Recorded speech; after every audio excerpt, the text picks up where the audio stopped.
I think our general understanding of microbiology, like we're fixated on our pathogens, our pests and disease. So when we think about microbes, we tend to think, we tend to freak out, like gross, terrible, like pathogens. I'm gonna get sick. Just because, and then most of our research on microbes is on pathogens. So that just tends to be what our general awareness is oriented around. Um, and so, and then so people think they have to use antimicrobial like products in order to get rid, and like microbes are bad, so they have to get rid of all of their pathogens. But I most want to share just like a shift in that mindset and think about the pathogen within the ecosystem. And so, we live in an ecosystem of microbes. There's all kinds of microbes around us. The beneficial ones, the quiet ones, they don't get as much attention as the pathogens. And so the great thing about compost and regenerative farming and regenerative soil is that it's cultivating a lot of beneficial microbes.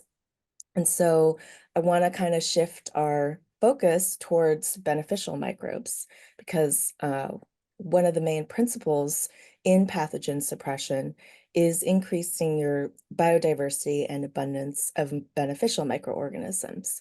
So they're going to compete with the pathogen for resources. And so there's more kind of, they can outcompete the pathogen essentially. And the biodiversity of organisms, you can have more kind of like biocontrol, we call them, organisms which are really just disease fighting, like they can release antibiotics, antifungals, and really target disease organisms. So the more that we can focus on boosting the abundance and biodiversity of our beneficial organisms, the less problems we'll see with pathogens. Mm, that's deep. And I guess what I mean by that is a lot of people in this room understand that and get that. A lot of people in this room are like, okay, this is what we're focusing on.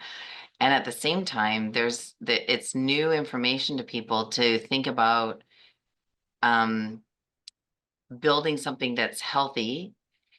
Like instead of getting rid of something, we want to build something. And by building something good, the pests and the disease are going to not want to be there anymore. Because that's what you're saying, right? Yeah, definitely. There's something in like plant pathology, it's called like the plant disease triangle, and so it requires like three elements in order for the disease to manifest. So you do have the presence of the pathogen, but you also have a susceptible host. So a plant that's maybe not that strong, doesn't have a strong immune system, or is already weakened by something else. And the third kind of point on the triangle is a conducive environment. So something about that ecosystem itself, like, one thing we think is like for the seed starting industry, we want to sterilize our soils to get rid of the pathogens, but that could actually make it more conducive to pathogens because there's abundance of nutrients and not a lot of competition. And so it could be easier for a pathogen to take over. So that could potentially be seen as a conducive environment as well. So if you have all three of these conditions, then you have kind of a disease outbreak manifesting. So, if we want to think about not seeing that disease outbreak, then we can work on these different kind of points. So improving that plant health, its immune system, its strength to fight off disease on its own, and then the ecosystem in which, the plant, soil, and pathogen live in, so that the pathogen doesn't have a chance to take over. Yeah. Mhm, mhm. Yeah, that's really interesting because we have a lot of our speakers and even our farmers in our group will attest to other like neighboring farms having problems with pests or disease, but for some reason their farm doesn't get the pest and disease that all the other neighbors are getting. And so what I'm hearing from you is because the environment wasn't conducive. So, and that and could it be just by having those healthy plants that the pathogens are still there, the disease is still there, but because the plants are so healthy and that it's just fighting them off. That's what's happening. It can't. Yeah, That. so like they're not going to get sick or they have, robust minerals. Like also mineral balancing is important. Having like a good balance of mineralogy also supports plant immune health. And the microbiology can also support that. So there's different kind of roles that are being played to support plant health, but yeah, overall, if their microbiology is good, the mineralogy is good, they're very much less likely to be susceptible to disease. And pests, because then they don't taste good to the pests, right? Yeah. So tell us, so a lot of your research is based on compost and the microbiology. And so tell us what you've learned about um, making compost and having the right biology. Like, what do we want to be making more of, and what do we want to be making less of to make our plants healthy so that the disease wants to stay away and the pests don't want to eat our food. I did my master's research at the University of Vermont, and we looked at using compost to suppress a fungal root rot. And this particular model species I was looking at was Rhizoctonia solani, but there's a lot of other fungal root rots too, and there's fungal like foliar diseases as well. And we tested like a variety of composts from around the region that was being produced by compost makers around the region. So the ones that were most suppressive was like a worm compost from like pre-composted like dairy manure. So I'd gone through the hot process and then was matured through worms. The worm compost extract was also very suppressive. And then there's previous research on using hardwood bark as a feedstock material for compost that supports more disease suppression. So we had some of that made as well. And that was also, in terms of the pile compost, like that was the most suppressive and the only one that really had this hardwood bark feedstock. And we looked at microbiology and generally like the fungal kind of abundances were a little bit higher in the worm compost and the hardwood bark compost. So I think there is some relationship there to greater abundance and biodiversity of fungi that supports disease suppression, and they have many other benefits to the soil as well. So that's one thing from my graduate work, and also the method of making extract as opposed to tea. So I think this is just one way people distinguish between actively aerated compost tea with like an air bubbler versus like a passive steeping of the compost in water. That would be, we would call extract. So there's also research that shows there's greater biodiversity in that compost extract as opposed to the actively aerated compost tea because that active aeration is selecting for certain microbial groups, like particularly bacteria and protozoa. And so the extract is also a little bit less kind of disruptive to the ecosystem. And so it's preserving more of that compost microbiology in there as well. So, having a good like hot compost, that's aged well. That's another thing we looked at is the maturity age. So really good maturation is also really important for disease suppression. Um, and that's partly because some of these biocontrol organisms will recolonize the pile during that maturation phase. And so we want to give them that time to get established. Also, there's one that people know about, which is trichoderma, and that has gotten really popular. And some research is looking at like, oh, specific species and strains of microbes. Like, let's just add those specific groups of microbes. And that can be helpful. But I've also heard stories about farmers who are just, loading trichoderma into their fields, and then the trichoderma kind of takes over and outcompetes like their kind of native microbiology or other beneficial microbiology. So I always think it's important to work with communities of microbes And, I try to work more with the compost process to cultivate good microbiology as opposed to taking isolated strains, just because you also don't want these, even if they're pathogen fighting, to dominate your soil microbial ecosystem. And what are some of the techniques? I mean, you kind of mentioned a thermal compost, but really, what are some of the practices in making really good compost that amplifies a, creating a disease-resistant environment?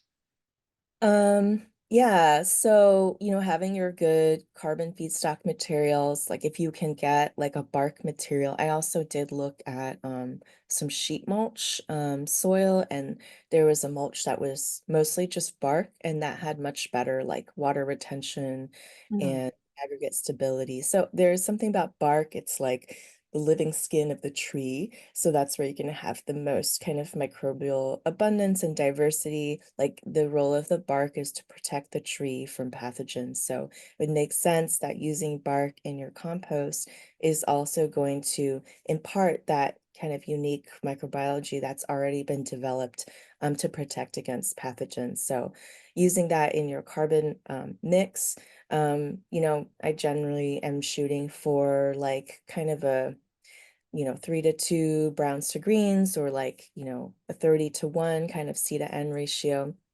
So like a little bit extra carbon, not necessarily like so much, but a little bit more on the carbon heavy side. And having a good mix of your food scraps, and I always want to include manure, has a really good microbiology in there as well.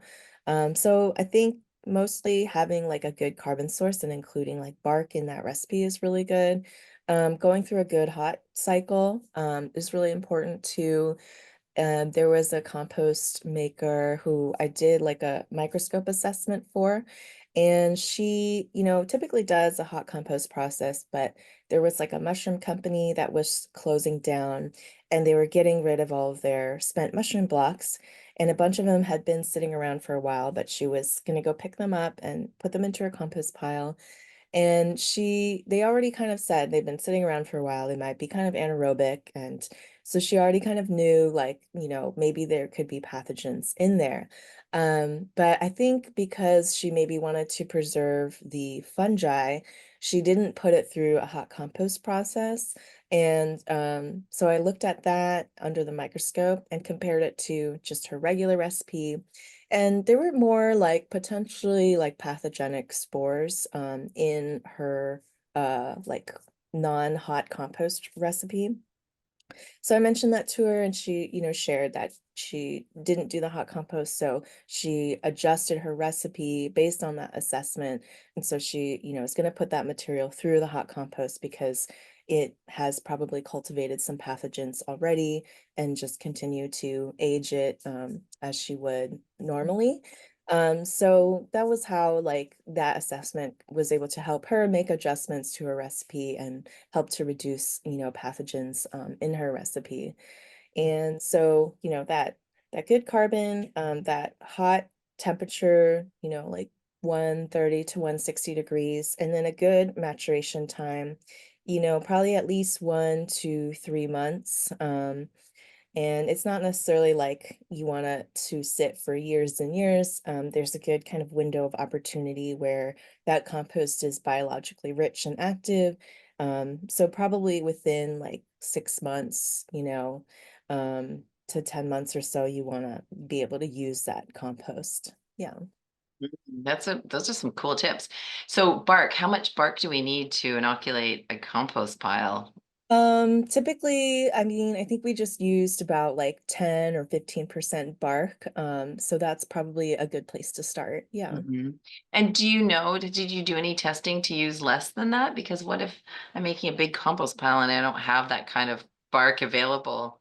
Yeah, I know it can be hard to source a lot of bark. So, if you have to use less, like that's fine. Yeah.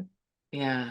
Would you agree that the science would tell us that even using a small amount of bark would inoculate the compost pile? Maybe not as much as if you were using 10 to 15%, but would it be enough? Like if I could get a handful or two handfuls of of bark to inoculate, a big like mound of compost. Would that be I think it sufficient? would definitely be helpful if, all of your other recipe and process is good. That's going to definitely help inoculate.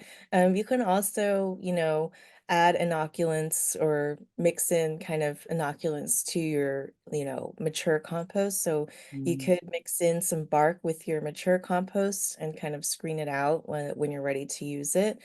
So that's also like I put some bark like in my worm bin just to inoculate the worm bin. So that's also an option. I think just in principle, like any of your feedstock materials, yeah, like that microbiology is kind of like what you're introducing into your compost pile. So even if it's just a little bit of bark, like that's still helpful. That's still more mhm. helpful than not adding any. Yeah. And what other substances did you test and find success with? Um, so we were trying to see if like other feedstock materials were contributing to the disease suppression, but it was a little bit hard to tell. Like there, we weren't able to necessarily find like statistical significance. So it was really just like the worm compost and the bark. So worm compost also, like if you can mix. But also, it's like that was like a pretty nice process. Like went through the hot compost process first, and it was really just like a dairy manure silage kind of blend. So Mhm. that went through a hot compost process and then was like matured through worms. And so ideally you would try to do that kind of a process, like the Mm, hot compost and then the worms, because that mhm. helps to, the heat helps to kill off pathogens to begin Yeah. with. And then the worms inoculate with their unique kind of gut microbiology. And so that really kind of boosts the compost in terms of like the microbes and the nutrients and everything. So like a good worm compost is also something good to add if you're trying to make a compost extract to fight disease or like a top dress. Making sure you include worm compost in your soil blend is also going to be really helpful. Okay. Um, and when you say so hot compost, then the static, longer standing compost, are you saying to and one thing I heard you say, I might have misheard you, was to finish it off with worms. So are you doing a Johnson Sue style, or are you just letting like the worms come up from the underneath the compost and help and do their thing on the earth, or did I misunderstand? Yeah, so oftentimes the worms will just come up. I think it's, like that could work. I think it's still good to maybe have a more formal, like worm composting process just to make you know that you are having the worms, work through all of your material. So, one system I've played with is there's like a small continuous flow through worm bin that some community composters created. And so we can feed our mature compost through a system like that.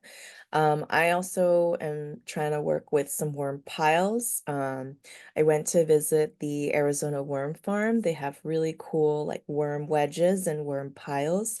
And so my idea around that is it's more of a horizontal migration. So you're feeding your maturing compost like on one side and then inoculating with worms and then kind of feeding like horizontally, and then the worms kind of travel that way, and then you can kind of harvest the material that they've left behind and then kind of go back and forth in your feeding and movement of the worms.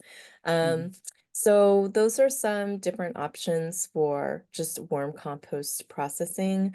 And they do need like, more shade. Well, for us in our climate, things are tend to be dry, so we're always wanting to put our worms in shade, but basically maintaining like an optimal moisture for them. And I think they do like a lot of moisture to be like 60%, 70% moisture. So just trying to maintain that, but also not too much. So if you're in a place that gets a lot of precipitation or humidity, like maybe you have to be careful about, making sure it doesn't get too moist. Um, and so letting it work through the worms for at least like a month or so, and that will help ensure that it's really been kind of worked through by the worms. Yeah. Mhm. It's like making a super compost. Yes. But yeah, Johnson stew is supposed to be really good for making high fungal compost. And yeah, it is like a high fungal worm compost system. Yeah. And it is designed to be like passive aeration, so you don't have to disrupt that compost kind of matrix so much. Um, Mhm. I haven't personally like worked with it so much, but I hear a lot of people have like really great benefits with it. Just the general principles of like encouraging more fungi in the soil is to like not turn it so much. So then you do need like some passive aeration systems, like maybe larger chunks of wood chips or, putting in some like aeration pipes, aeration tubes, Mhm. maintaining that moisture. So it's kind of a more passive means of maintaining moisture and aeration while allowing it to have a pretty good maturation time. Yeah. Mhm. Mhm. Cool. And Lynn, when you're looking for pathogens in the compost, and this is a question from Happy Dirt Dude, how many types are you looking for, and what are some of the major ones? Some of the major ones, so some of the fungal spores, and this is like with any kind of microscope, like the microscope has its benefits and its limitations. So it's like super precise identification of species. You generally need like, additional types of information, like mycologists use the spore structure, but also they need to know other, aspects of the mushroom structure. So we are kind of you know, judging based on just what we're seeing, which in this case typically is just like the spore structure. So it's like a potential, pathogen. So one of the ones we saw was, I think it was like a turf grass pathogen. It was called like leptosphaeria. And so that was one that we saw in that mushroom compost. And other ones that you might see are, like fungal root rot pathogens. Like the Rhizoctonia or Phytophthora. And there's also foliar pathogens. You might see that just on the leaves themselves, like Alternaria. There's also a bacterial pathogen that's spiral shaped.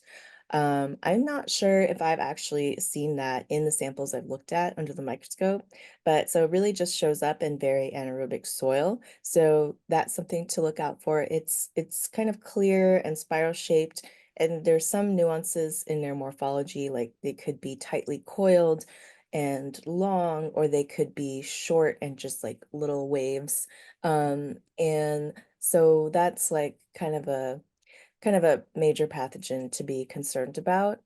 So it's probably, yeah, it's like a sign that something is off in your soil or compost. And so you want to like make adjustments to it to mitigate seeing those populations. Mhm. And so adding the bark is something that we can do to really help with disease resistance. And what are some of the things you notice that we can help with pest resistance? Um, so with pests, I tend to use more kind of landscape level, like looking at design, like certain types of flowers or herbs are going to trap or deter pests from coming through. So kind of integrating some more of these pest like trap plants or repellent plants into kind of the farm system can be helpful. I have also used the compost extract on things like aphids and other pests, and it really does, drastically reduce their populations. Did have to kind of reapply it, every week or two to kind of keep those populations down. Um, so those are like a couple strategies. And then there's also research that has shown that just like compost application just around the like plant like a top dress, just that biodiversity will also help reduce pest populations as well. So those are some of the different types of treatments. Also, just improving your plant health overall, just optimizing that mineral balance and microbiology. and will improve the plant's immune system so it not be as susceptible to pests kind of grazing on them. So those are some of the different tools that I'll use to mitigate pests. Yeah. And how are you using the compost and the compost extracts to mitigate the disease and the pests? How often are you making the applications? And how often are you making the applications? And then also, um, is it something that's seasonal? Is it something you have to do every year, or can you use it less and less and less as time goes by? Yeah. So the compost extract, maybe is like 5% compost in like a mesh bag, and in your container of choice. I just fill it with water. Sometimes I will add some like microbial inoculants. I was playing around with something called EM1. A lot of people were recommending it, so I just wanted to try it out. But you don't have to add anything really. Like that quality of your compost extract is really just dependent on the quality of your compost. So if that's really good, then you should be good. So I'll throw that into a sprayer and to spray the affected plants, and make sure they get a couple good coats, and that's been pretty effective. I've used this for other diseased plants as well who I don't know, there was maybe some poison. This was spread and like this was in somebody's like landscape and they had their plants, part of it was like dying off. We kind of applied compost and biochar and mycorrhizae like to like the soil at the bottom, and then we also did compost extract treatments, and it started coming back. Some of the dead like woody material we had to prune off, but that same plant, started growing new leaves, and, so it's coming back from like a really harsh, like some sort of chemical treatment. Mhm. So in terms of like for pest management, so there's like different tools here. So thinking about just the design and management in general of the plants, if you can optimize those, like, I mean, sometimes we've let the seedlings sit in their trays for too long and then they become susceptible to pests. So there's like different, just you want to take care of your plants well, like those are kind of the first steps to do is like make sure you're putting them into the ground when they're ready and you're caring for the plants properly so they can take care of themselves. And then if you really do need to fight off pests, then, once a week, if it's really bad pest pressure, to do the compost extract application. If it starts going down, then you can cut that back to every 2 weeks or less. And so you can just kind of monitor based on that pest pressure. It doesn't necessarily work for every single pest, but for a lot of them, it will work really well. So yeah, so that would be the general idea. And that's really curious because it sounds like as long as you've got a really good compost, you can use that compost for disease and pests. You don't have to necessarily make a special compost for disease and special compost for pests, but just a really good compost is going to nourish our plants and our soil in the way that it needs to be nourished to fight off those pests and diseases. Yeah, I mean, it's easier just to make a really nice compost and just use that for everything. If you do, have to make different grades or qualities of compost, I mean, you could just make like a one small batch of really nice compost that is just targeted for pest and disease suppression. If that's like it takes you more time to make that and it takes less time to just make your general kind of soil amendment compost. Then you could separate it out. I mean, for me, I just like to make the best compost I can. And yeah, sometimes I do need to make like, just a more broad application kind of pile, or just need to make bulk soil. So maybe I won't, be as particular about that compost. So yeah, that's also possible that you want to Mm. different piles. Yeah. Mhm. What are some of the biggest mistakes you see people make with making their compost and that it's going to be making a good compost tea extract to put on their soil and on their plants and not hurt them? Um, yeah, so well, a lot of the like ideas or practices that I've seen out here is like people just use their compost like really quickly, like before it's like fully mature. Like people, maybe don't understand or don't want to wait for their compost to mature. They just want to spread it. So that's a really common thing that I see is like once it's like semi-cool and they don't see the food waste, they just want to spread it right away. But at that point, there could still be a lot of variability in that compost. So it still is really important to wait and let it mature for longer. Then there was a farmer friend I had who I shared this with, and I don't know, he was stubborn in his ways, so he didn't want to do that, and he's just doing his thing. He's just gonna use it like when it's kind of cool, like just starting to cool down. And it was because he had to kind of move to a new site, and there was just like major change in his life, and he was moving all the compost that he made to the new site, and it just so happened that it got to age for like a year, and he started using that material. And he called me recently and was like, you know what, you were right. Like, I was never going to listen to you or follow what you said. And it was only because like this had to age, because it was forced to age, that I can see the difference, that the plants are growing much better. There's less problems. So now I'm a believer. Oh, cool. Wow. And so aging is really important. What's the minimum amount of time in your experience and in your research that you noticed a person would want to let a compost pile age? Yeah, so once it's cooled down to ambient, like maybe 60 degrees, and that, like sometimes it's really hot out, and so like sometimes it's 80 degrees out, and then your compost is 80 degrees. So I would want to age it at least 1 month. You want to let it sit for that long.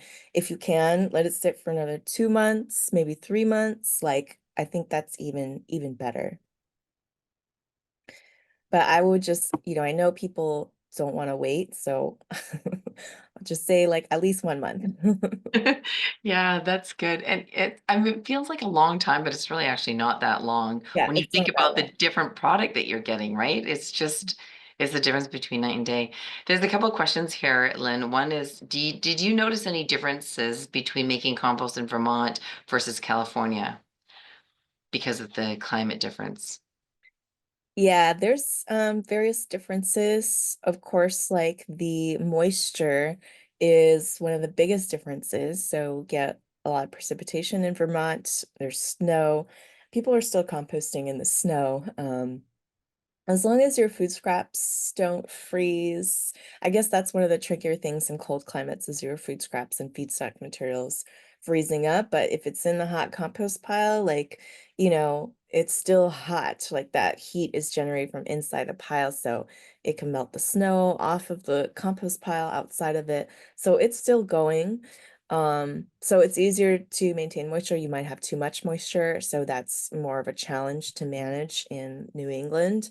I went to visit some compost sites in New York, and they make their piles with like a really pointed tip in this cone shape. And that's because they want that moisture to shed off of the pile instead of like accumulating in there because there's too much moisture.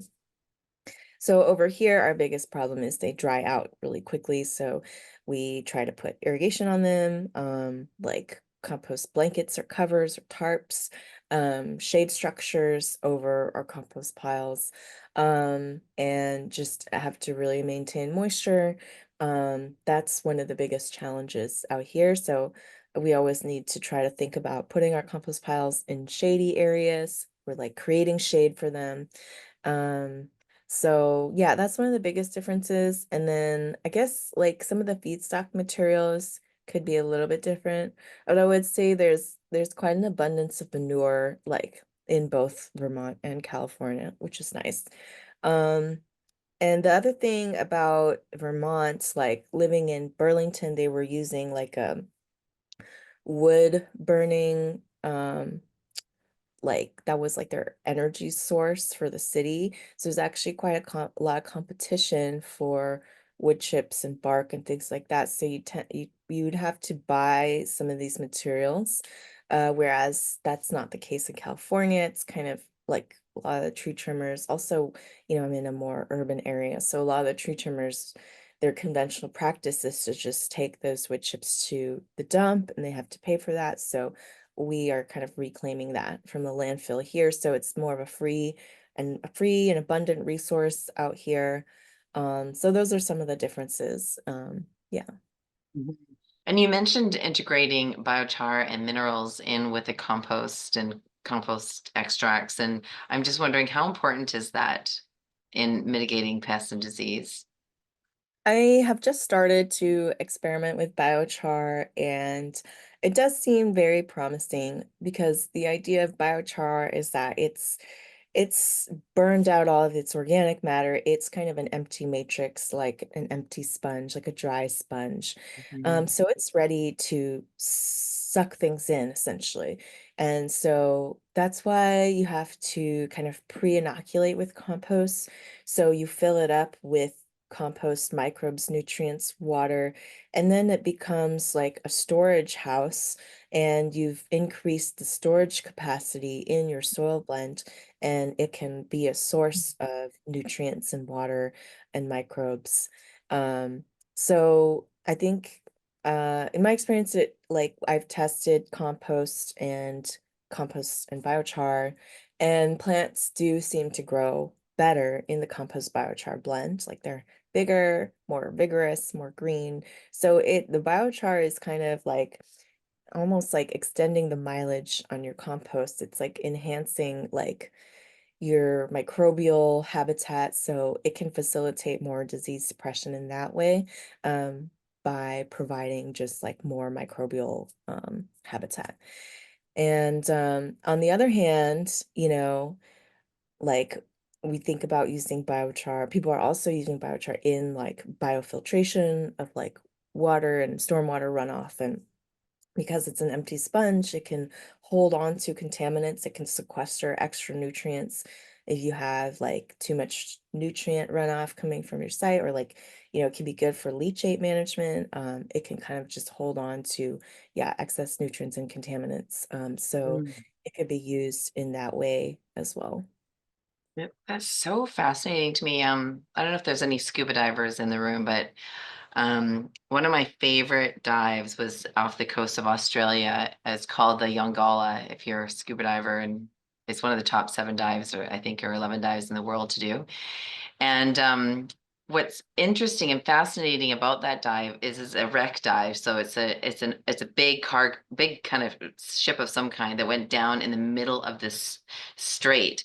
And what's unique about it is this strait is like it's all just wide open sand. So there's no coral reefs, there's nothing of the cool stuff that people go diving all over Australia for.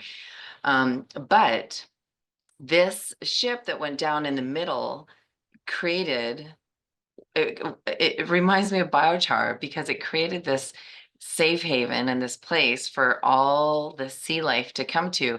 And what's really unique about the Yongala is the sea life there is way bigger than anywhere else on on the coast or in Australia or maybe even in the world because there's no predators. And so you have like angelfish, which are like, I'm not kidding you, they're like massive. And you've got like sea turtles and you've got all these and the fish aren't scared of you either because usually when you're just going scuba diving, you're scuba diving along and the fish will like they'll kind of move away from you. They'll kind of play with you. It depends. But in this particular dive, you were literally like diving and looking around and in the schools of fish. Like they're just like, hi, like you're totally like one of them. They're not scared of anything until the hammerhead shark came. And I'm not kidding you. I was diving and I was in this big school of fish, and all of a sudden the whole school of fish went like this, whoom. And I was like, and I actually screamed because I didn't know what was happening. And then this big hammerhead shark, I'm not kidding you, I could have put my hand out and touched it. I was going like this, so I didn't go into it because it was a current dive, so it was in the current, and I was like this. So, anyways, I shared this long story because I've been talking a lot about biochar, and every single time I think about biochar, I think about this dive and this ship that came into this strait and provided this safe haven for all this sea life to live and to flourish. And that's the image and the energy that I feel with this biochar being introduced into the soils is it's like a party for the microbes, right? The party for the microbes for a safe haven when they need to be protective, and also a place where they can flourish when they need to flourish given the right environment. So very powerful. Does that make sense to you as a scientist? Yeah, it's like a structure, like, you built new houses for your micro, like it's like for, for us, like it's like somebody just dropped in like a whole neighborhood with like houses and people can just like move in and have like a place to stay. So yeah, that's kind of a good way to think about it. Yeah, it's amazing. And to think about the biochar being that in the soil for the microbes and for the soil life is quite like it kind of blows my mind out. It's like um there and the session on biochar is with Laura Decker of Microbiometer, who's one of the sponsors of the Soil Summit, and Lori Mann, who is a biochar lover. So I'm going to go back into the questions. Chris asks, what do you think about sheet composting? And I'll let you answer that first. Have you done sheet composting? You're familiar with it? I've done like sheet mulching, like lasagna mulching, and I mean we do like a layer method with the composting. I'm not sure if that's like the method that you're referring to. Maybe let us know, Chris. And Uh, then go ahead. Well, I was just gonna say, like with my understanding, well, for the layer of composting, like that's the same, you get the same result as if you kind of mix it up together. With sheet mulching, like we're kind of layering, like for us, we're working with like lawns and trying to transform lawns into farms or native plant habitat. And so we will like layer down cardboard and a little bit of nitrogen, like a high nitrogen compost or a manure, and then wood chips on top, and then kind of water that in really well, and then that will rot and decompose the grass and then build soil. And it works really well for putting in native plants. They do really well. Or, if you want to put in a farm, we add like some more compost on top and then kind of grow vegetables in that material, and it works really well. Awesome. Thank you for that. And if you get manure from non-grass conventional dairy farms, do the animal medicines break down in the hot compost? That's a really good question. I think some of them will break down in the hot compost. I don't know if it's like 100%. This is my understanding of various compounds in compost, like pesticides or pharmaceuticals, is like some of them will break down 100%, and then some of them like are a little bit more resistant. So I would say you could estimate like maybe 50% breakdown for like one compost cycle. Um, so yeah, I think it's good if you're concerned. Like I think it's always good to ask like your manure source, like, what are you feeding the animals? Like what kinds of medications are you giving them? Like we didn't take a manure from a horse hospital because we were concerned about like just the medications that were in there. We just weren't sure. Um, I do know like for horses, like dewormers are really popular, and I did read that that breaks down under the sun in like 3 weeks. So like just having like a little bit of age in your horse manure would be fine for compost. Mhm. Thanks for that. And Lynn, have you done much work using the bricks readings from plant sap? And if you have, what are your reflections on that, on how healthy, like what does that indicate about a plant's health based on its Brix level? And Greg says that his experience shows that plant sap Brix above 12 seems to provide self-induced plant protection against disease and pest attacks. So have you tested that at all or noticed? I haven't done too much of it personally, but I have learned from people who have used them, and that is what I have heard from them is that, Mm. yeah, if your Brix level is very high, then the plant itself is like very resilient against pests and disease, and you can bring that level up through the mineral balancing and kind of microbial application, like with the compost application. Um, so that's what I understand about that. We did participate in a study. I think it was run by the Bionutrient Food Association. So Mhm. they were using the Brix refractometer. So we sent in samples from a local community farm where we were making compost and growing food. And it was, because we were making good compost. So it was growing food really well and very productive. And so we sent in some vegetable samples and they were trying to compare like soil health and plant nutrient density. And so we tested very high for all of those indicators. Your plant nutrient density was like top 99 percentile or something like that. So it's very high in like antioxidants and polyphenols. And so all of those things will be protecting the plant from pests and disease. It's just amazing, isn't it? I Yeah. think more and more farmers are really getting this concept. I think gardeners are like, yeah, but I just want to get rid of my aphids. But yeah, I think it might be even harder for gardeners sometimes because there's that less diversity, in what they're growing, right? So that makes them more vulnerable to Yeah, getting I that think healthy. it's, Sorry. kind of a design question, like, Hmm. how do you design it so you can maybe integrate some, I don't know, maybe you could just have a flower hedge, or if you have a large space, you could, do like a flower hedge. If you have a small space, we put like flowers at the end, like at the edge of each row, or like maybe the middle, depending on how long it is. So just try to plop them in there, here and there if you can. Hmm. This is going back to the composting question and the antibiotics and stuff like that, and the in the cattle and the manure. And Chris was just saying he's worried that some animal chemicals may kill dung beetles and I guess other beneficial things. So, what are your thoughts about that?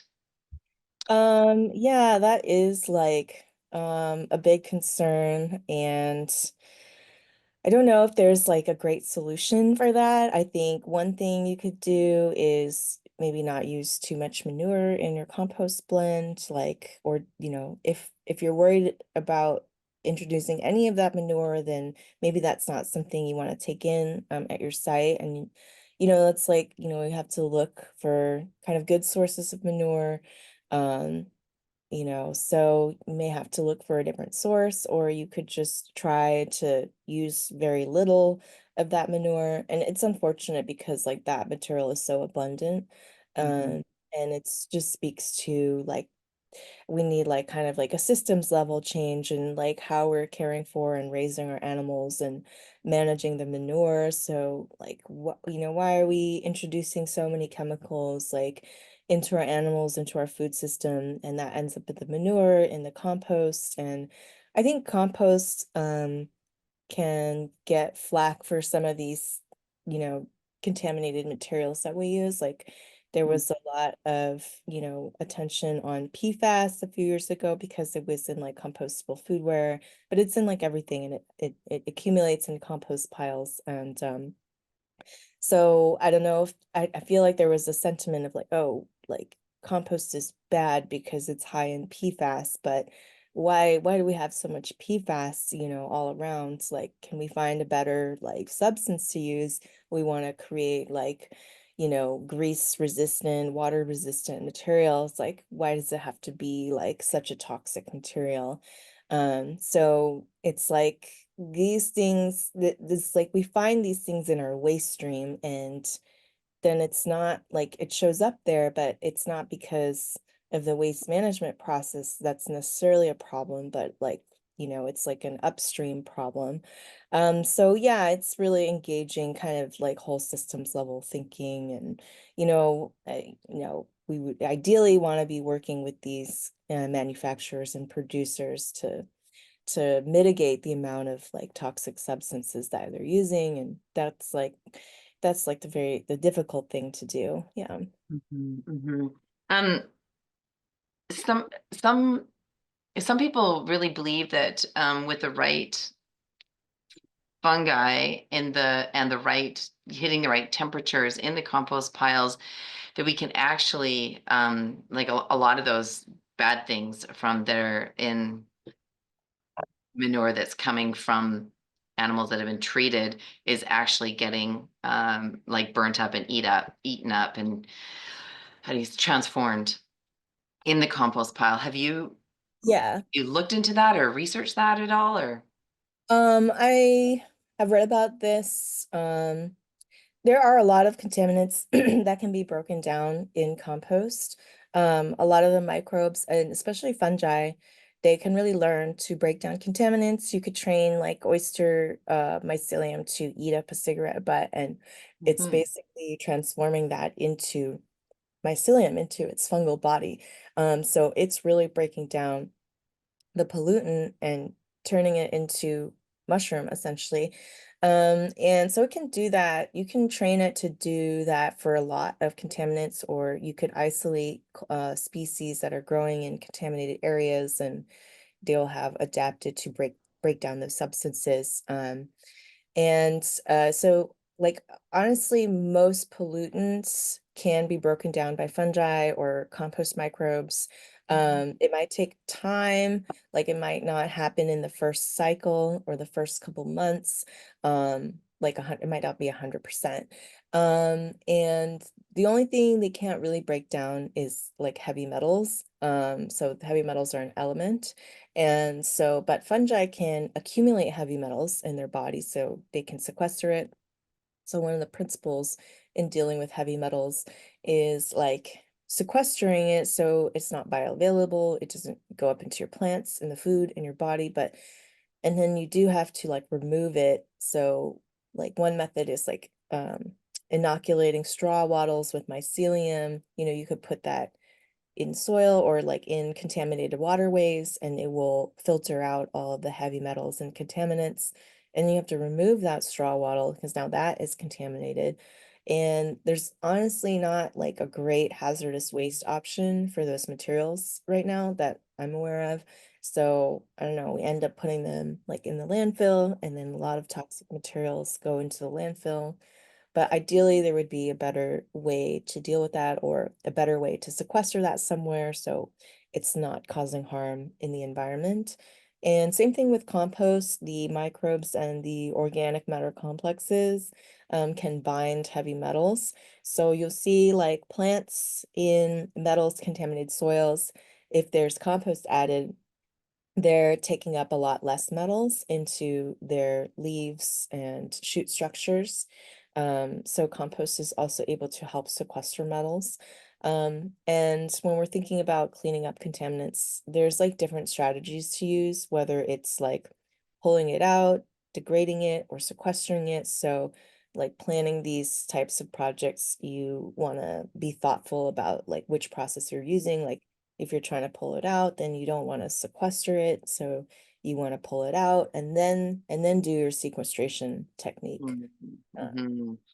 Yeah, because sometimes it's really hard to get animals that have not been treated with antibiotics um, or other things. So if you're in a situation where you can't, where the animal products that you can get, have been treated, then what I'm hearing is to make sure you're getting your compost pile like thermogenic hot at least once, and to make sure there's good fungal in there to be eating things up, and then to leave it mature, like give it a longer maturation rate. So like absolute minimum 1 month, more favorably, maybe 3 or 6 months. Yeah, definitely. Like those are your best practices to ensure like, the cleanest compost and ensure like as much just like antibiotic or pollutant breakdown in that compost. Mhm. And when you're, I know you also teach people how to make compost. You've got some really awesome courses. And when you're, without like giving your whole course away, of course you can't do that in 2 minutes. But I'm curious, when you're teaching people how to make compost, what do you feel like are the most important principles to understand?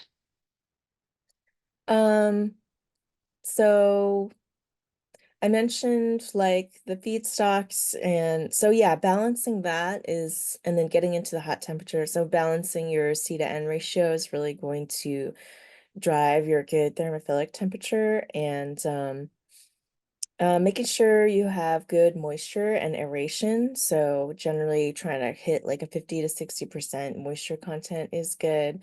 Including some bulky items in there like the wood chips or plant stalks. I don't know, might have like stone fruit pits or like oyster shells in there, like that are a little bit more resistant to degradation. Those are good because they're going to help, create little air pockets in your compost. And so you can have good like oxygen content in there. And that's really going to feed your good like aerobic decomposer microorganisms and ensure that you have a good aerobic composting process.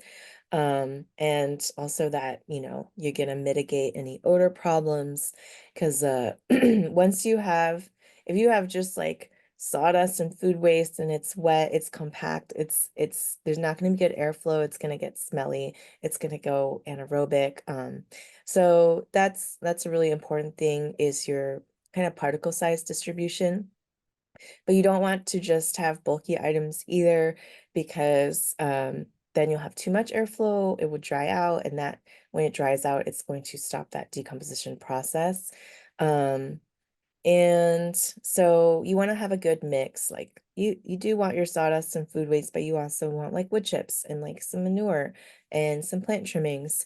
And so the fine particles are cool because they have a larger like surface area to volume ratio. So they'll get colonized more quickly and easily by microbes, and they can kind of decompose more quickly. So you do need that as like your food source to drive the decomposition as well. Um, yeah. And what is there anything in particular about pest and disease um, mitigation slash control slash understanding and microbiology that we haven't touched on today, Lynn, that you really want to make sure that we address? Yeah, so I mean, compost is incredible and compost extract is incredible. And I would love to say that it works for every single problem, and it's not necessarily true. Like it works for a lot of problems, but it's also not necessarily 100%. So you can rely on it for a lot of challenges that you come across. But as I mentioned, just good plant care, good design and management, just logistics, all of that is also really important, just to managing your farm health. And, there may be other things that you need to use to deal with your pest issues. Like, we use like BT for like cabbage looper moths and things like that. So some people will use like neem oil. But it's good to not rely too much on those things. So I think for things like neem oil, like I think it would be good to use compost extract instead, and then only rely on, something that's more antimicrobial for like really critical times where you like really need to use that. So I think just also just experimenting, learning. There's a lot of different insects out there. There's plants that will attract predatory insects. So kind of trying to integrate more of those plants in too, along with your trap plants. I think all of that is really helpful. Mm, such good insights, Lynn, thank you so much for your time. I'm just seeing some things come into the chat. People are really grateful. Do you use the Johnson Sioux type composter? I haven't necessarily used it myself. I did do a demonstration. We did build a demo system at one of the colleges that I teach at, and I don't think, unfortunately, the budget was cut from that garden, so they weren't able to maintain it. But we did do like a demonstration setup of that system. So we didn't necessarily get to maintain it for that long, but we just did some small demonstrations. I think it's a really cool idea. I think it's maybe a lot of like materials and infrastructure. So I personally am wanting to experiment with, I'm just a fan of piles. So I want to experiment with more pile-based like systems for creating more high fungal worm compost. And so that might include some aeration tubes. It might include, a platform like a pallet or something underneath. Um, there's also other techniques we thought about using, like using logs or branches under the base to maintain like aeration. And so yeah, so that's more I'm like to experiment with ideas that like work in our spaces more. And I would encourage people to do that too. I like to think about the ecological principles. So for fungi, it is like, maintaining that passive aeration and maintaining moisture. So thinking about designing a system that can optimize those things that works for your situation is how I would try to go about it. Yeah. I love how you amplified that. It's such a beautiful way to wrap your session is really understanding a system that's going to work for you, not just a composting system, also a farm system, a garden system, because the composting and the compost tea extracts, like you said, Lynn, are just a part of the solution of the whole of the ecosystem. So I think that it was so beautifully and eloquently shared with us today through your insights and experience. So thank you so much for your time and your heart that you shared with us. And I love the stories. I love the examples because it helps gives us context to what we're learning about. So thanks for that too, Lynn. I have one more question. Tell The owner me. has compost piles, but a problem with rats. Lynn, do you have Oh, suggestions? Um, yeah, rats are can be kind of tricky. I think if you have a really good hot compost pile, they won't really go in there. It depends. Like if there's just like a lot of rats around, then it's more likely that they'll get in there. If so the other thing is like good management of your feedstock materials. So any food, don't leave any food waste exposed, make sure it's covered up with wood chips. And if you need like more security around your pile, like, maybe covering it up with a tarp or a blanket and kind of securing that down. People who use like the bin systems, they generally have to make sure there's like no holes in their bin systems, and it's kind of just chasing after the rat holes and, you know, sealing up any like little entrance points that they could get in. And then making sure, yeah, that your food scraps are sealed. I guess one of the challenges with bin systems is that they will they potentially the way you build them, like you could have food waste like exposed on the sides. And so you want to make sure like you're still covering up your food waste like on the edges too. So those are things that will help. The other thing is like just kind of ecosystem level, like, trying to introduce predators. Some people use these like little like patches. It's like synthetic coyote pee to try to scare off like these small pests. So there's other like little tools you can use to try to, mitigate rats as well, or just, having to trap them and move them, relocate them somewhere else might be part of that strategy also. and to find Lynn on the World Wide Web, you can go to soilwise.earth. And on Facebook, you can find her at Lynn Fang 22. That's LYNNFANG 22. So Lynn Fang 22.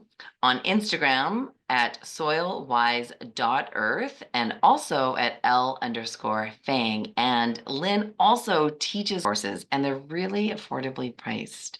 And she's got good experience. She's offering a 10% discount on her courses from now until the 15th. Very special offer for the Soil Summit. And you can go to the 131school.com/collections to take advantage of that. And you can use the code HEARTSOILWISE. That's for 10% discount at the 131school.com/collections. Yeah, one thing I wanted to share about the 131 school is that yeah, so I am doing a microbial assessment course there, and it's using the microscope and understanding like all the roles of the microbial ecology, the different microorganisms that are important to your compost, and how to kind of use your microscope to assess that good microbiology in your compost and soil so that you can make adjustments to your process, whether it's compost making or farming, to really just optimize the beneficial microbes and just the power of your microbiology to provide all of the benefits that we mentioned. So yeah, that's on the 131 School of Compost platform, and my colleague James McSweeney founded that platform, and he's also doing like a compost operator training there. So yeah, feel free to check out those courses. Thank you guys for having me here. It's been a pleasure. Thank you. Thank you. Thank you. And you make yourself an amazing day. And thank you for joining us. Thank you all.